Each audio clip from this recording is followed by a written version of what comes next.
So আমার মেয়ে ওর 8 months বয়স, সো আমি ওকে কী দিই লাঞ্চে আজকে আপনাদের সাথে শেয়ার করছি। তো আমি এখানে সব ভেজিটেবলসগুলো যেগুলো আছে ভালো করে ওয়াশ করে নিয়েছি, গোবিন্দভোগ চাল নিয়েছি আর 3 রকমের ডাল নিয়েছি। একটুখানি প্রেসার কুকারের মধ্যে সামান্য ঘি, একটু জিরে ফোড়ন দিয়ে যতগুলো সবজি আছে সব সবজিগুলোকে আমি ভালো করে কষিয়ে নেব, দিয়ে ওটার মধ্যে সামান্য একটু হলুদ দিয়ে দেবো আর ভেজানো রাখো চাল আর 3 রকমের ডাল দিয়ে 2 কাপ মতন জল দিয়ে আমি এটাকে সেদ্ধ হতে দেব।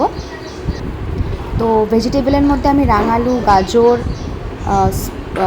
পালং শাক, তারপর আপনার আজকে একটু কুঁদরিও দিয়েছিলাম, একটু সুইট পটেটো দিয়েছিলাম, গাজর দিয়েছিলাম, এগুলো দিয়ে বানাচ্ছি।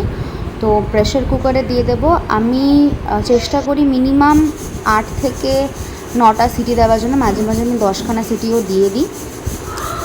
তো আমি এখানে যে ঘিটা আমার বেবির জন্য ইউজ করছি, এটা আপনার আমুলের কাউ ঘি আছে, খুব ভালো একটা অ্যারোমাদার, খুবই সুন্দর, খেতেও লাগে, আমার বেবি খুব এনজয় করে।